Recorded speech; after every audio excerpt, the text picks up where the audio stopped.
আসসালামু আলাইকুম everyone, welcome back to my channel Roshni's kitchen. প্রতিদিনের মতো আমি আবারও হাজির হয়ে গিয়েছি নতুন একটি রেসিপি নিয়ে। আর আজ আমি বানিয়ে দেখাবো এগ বিরিয়ানি। ঘরোয়া উপকরণ দিয়ে খুব দ্রুত আপনারা কিভাবে বিরিয়ানিটা তৈরি করবেন সেটি আমি আজ আপনাদেরকে দেখাবো। প্রথমে এখানে আমি হাফ কেজি পোলার চাল নিয়েছি। পোলার চালটা ভালোভাবে ধুয়ে ঝরিয়ে নিয়েছি। এখানে আমি রাইস কুকারের পটে পানি বসিয়ে দিয়েছি। দিয়ে দিচ্ছি একটা তেজপাতা, 4-5টা এলাচ, 4-5টা লবঙ্গ আর 2টি দারুচিনি। দিয়ে দেব এখানে 1 চামচ ঘি। ঘিটা দেওয়ার কারণে কিন্তু পোলাও রান্নাটা অনেক টেস্ট হয়। এখানে আমি দিয়ে দিচ্ছি কাঁচা জিরে, 1 চামচ কাঁচা জিরে দিয়ে দিচ্ছি। এবার পানিটা ভালোভাবে ফুটিয়ে নিতে হবে। দিয়ে দেব এখানে 2 চামচ লবণ। 2 চামচ লবণ দিয়ে দিচ্ছি। দিয়ে ভালোভাবে পানিটা ফুটিয়ে নিতে হবে। এখানে আমার 10 মিনিট লেগেছে পানি ফুটতে। এবার পোলার চালটা আমি এর মধ্যে দিয়ে দিচ্ছি।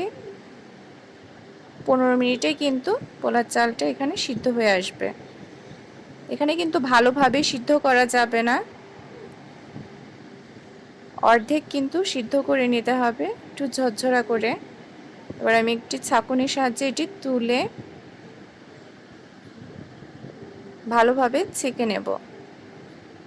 আর এখানে আমি 3টি আলু কেটে নিয়েছি ছোট ছোট পিস করে।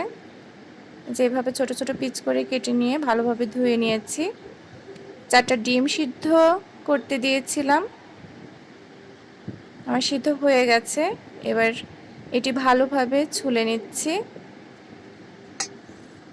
ছুরির সাহায্যে এটি ভালোভাবে লম্বা করে যে এভাবে কেটে নেব, যেন মশলাগুলো ভালোভাবে এর মধ্যে মিশে যায়। এখানে আমি সামান্য পরিমাণ লবণ আর হলুদের পরিবর্তে কিন্তু আমি জাফরান রং দিচ্ছি। আর জাফরান রংটা দেওয়ার কারণ হলো ডিমের কালারটা অনেক দারুণ দেখায়। আপনারা চাইলে এখানে জাফরান রং স্কিপ করে হলুদটা অ্যাড করতে পারেন।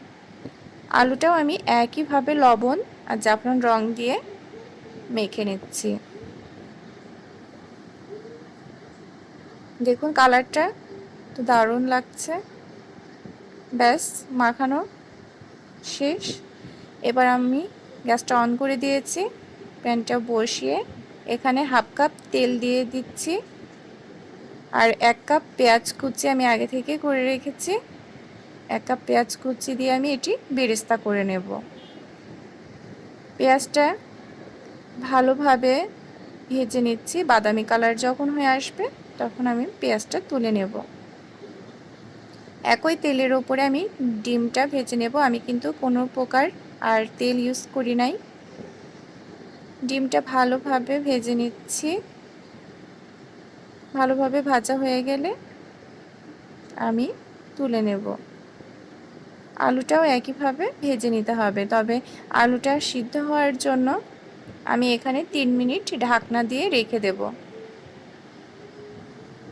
3 মিনিট পর দেখুন আলুটা কিন্তু আমার ভাজা হয়ে গেছে। এবার এখানে আমি 2 চামচ তেল ইউজ করেছি। পেঁয়াজের বেরেস্তাটা দিয়ে দিচ্ছি। দিয়ে দেব এখানে পেঁয়াজের পেস্ট 1 চামচ, রসুনের পেস্ট 1 চামচ, জিরা পেস্ট এখানে 1.5 চামচ, আদা পেস্ট দিচ্ছি এখানে 2 চামচ। এবার এর মধ্যে আমি দিয়ে দেব কাঁচা মরিচ, আগে থেকে ব্লেন্ড করে রেখেছি। কাঁচা মরিচ দিয়ে দেব এখানে আমি 2 চামচ।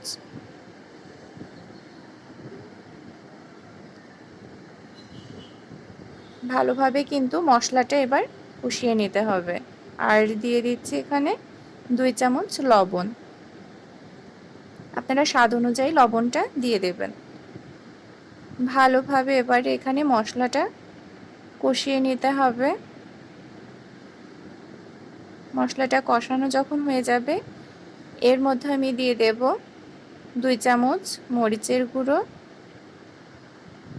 জিরা গুঁড়ো এখানে আমি দিচ্ছি 1 চামচ, ধনিয়া গুঁড়ো 1 চামচ। ভালোভাবে মিক্সড করতে হবে। মশলা গুঁড়োও দিয়েছি 1 চামচ। সব উপকরণ একসঙ্গে মিক্সড করে নিতে হবে। একসঙ্গে যখন মিক্সড করা হয়ে যাবে, এই যে দেখুন মশলা থেকে কিন্তু অনেকটা তেল উঠে এসেছে। এর মধ্যে দিয়ে দেব 1 চামচ ঘি। আমি এখানে হাফ কাপ টক দই আগে থেকে সামান্য পরিমাণ পানি দিয়ে ফেটিয়ে নিয়েছিলাম। এখানে টক দইটা আমি দিয়ে দিচ্ছি।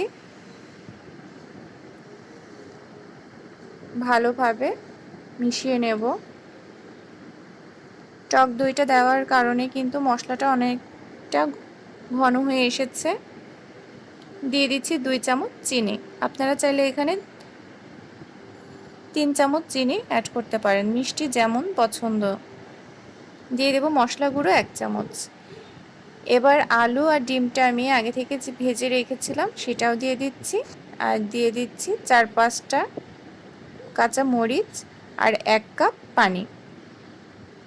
15 মিনিট ঢাকনা দিয়ে রেখে দিয়েছি। ব্যাস রেডি হয়ে গেল। এখন আমি ডিমগুলো একে একে তুলে নেব। পুরোপুরি কিন্তু রেডি। এবার আমি আগে থেকে যে ভাতটা ঝরিয়ে নিয়েছিলাম রাইস কুকারের পটের উপরে আমি সামান্য পরিমাণ ভাত দিয়ে একে একে ওপরে আলু সে মশলাটা দিয়ে দিচ্ছি। আবার ভাত দিয়ে দেব। এভাবে করে একটার পর একটা দিয়ে দিয়ে এবার দিয়ে দেব 1 চামচ ঘি আর 1 চামচ ফুড কালার। আপনারা চাইলে এখানে জাফরান রঙও ব্যবহার করতে পারেন। ওপরে দিয়ে দিয়েছি পেঁয়াজের সেই বেরেস্তাটা। এবার ঢাকনা দিয়ে আমি 15 মিনিট দমে রেখে দেব। ব্যাস তৈরি হয়ে গেল আমার এগ বিরিয়ানি।